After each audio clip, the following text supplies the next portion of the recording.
Hello everyone. So today I am going to be showing you how to use Adobe Acrobat to combine files and hopefully make your literature review a little bit easier to work on and work with. This can be used in multiple different ways, but today we'll use it just for that. To open it, you just double click on the Adobe icon that we saw. As you see here, there's a list of recent work that I've done using Adobe, but for today's purposes we won't use that. We're going to click on the Tools section.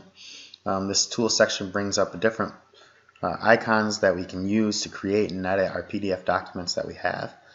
For today's purposes, we're just going to use the Combine Files. As you click on Combine Files, you see up at the top here there's some icons that we're going to use for this process. This first icon is how we add files. This next icon will be to delete any files that we may not want on there. These two icons are just different views that we can see, and this last button is our options button, which we won't use very often in this tutorial. So to get started, we're going to click on Add Files. Click on Add Files again, and this will bring us up to our folders. For my literature review, I've saved most of my stuff to my desktop. As you see, I have 7 different articles here that I've saved in PDF form. That's very important that it's in PDF form if you want to use Adobe Acrobat to combine your files. So to get these files combined, I'll click on this first one. I could click open, but instead of doing that, I will click on the shift button and hold it down and highlight all 7 of these. That way I don't have to go back into this folder 7 times to open it. I can just get it all with one time.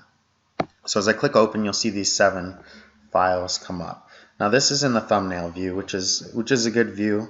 And as you can see, we have the names of our articles on the bottom. And if I wanted to put them in any specific order, I could just grab an article and drag it to where I want it to go. Depending on what articles you want or you feel are most important, you can put it in that order or however you prefer.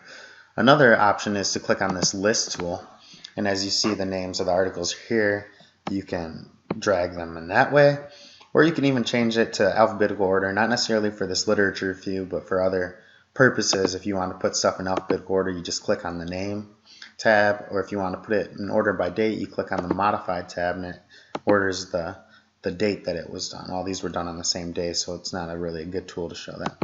So once you have the articles in the order that you'd like them in, we just click on the Combine button up at the top right, and it'll take about 5 seconds to combine all of them, and then it pops up as one big PDF. As you see, I have 95 pages in this PDF. I'll click on this thumbnail view over at the top left here. I like this because it lets me go through my PDF and see what I really have ordered in here. As you go through the PDF, you see most of this is content that I will use for my literature review and definitely information that I need. But as we get a little bit further along, we get to these pages which are just references for the article, and they're not necessarily beneficial for me for my literature review.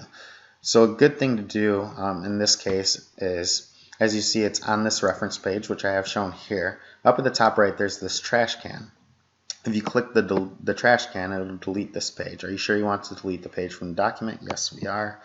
And that page will be gone. I'll do the same thing for this last reference page. Delete it.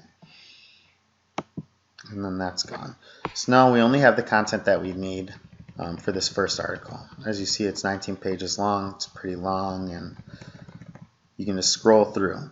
But this is much more beneficial than having to go and open up 6 different PDF files or maybe go back and forth through PDF files. We just have it in one continuing document, and we can just kind of click through.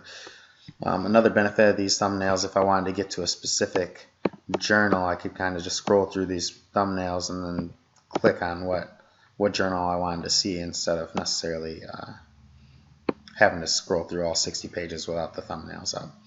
Another cool thing we can use Adobe for is inserting files in a place that we may have forgot. So for this purpose, I have put one article in a different place so that way I can show you how to do it.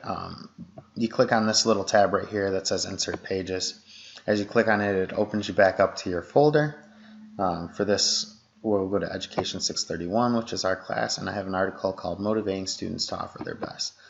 As I click on that, it asks me where I'd like to put this article at. Do I want to put it after page 1, before page 1? Just because it's the easiest, we're going to put it before this very first page, so it'll be the first article we'll see. So we'll change this from after to before. Click OK, and this article has now been inserted at the very beginning of our article. And as you see, that article is only 5 pages long, so it was nice and short. And then we have that new article in. So now our count goes from 93 pages to 98 pages. That shows us that we have inserted our article. Once you have all of your articles put on there, you're basically done. But to make sure that we have it the way we want it, we're going to click File, Save As, and we'll save it to our computer. And as you click on this stuff, desktop will come up and we'll get to name it. We don't want this to be named Binder 1 anymore, so we'll name it Literature Review.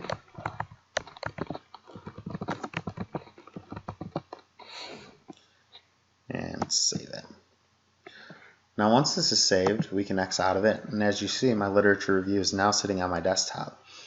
I now have the freedom to get rid of all of these PDFs because they're all saved in one literature review. As I click on that literature review, I open it up and I have all of my articles that I need right at my table. I hope this has helped you guys out, and maybe it's a tool you can use in work or even in this class when you work on your own literature review. I know it's something that has been very beneficial to me. So thank you for your time, and I hope this is beneficial.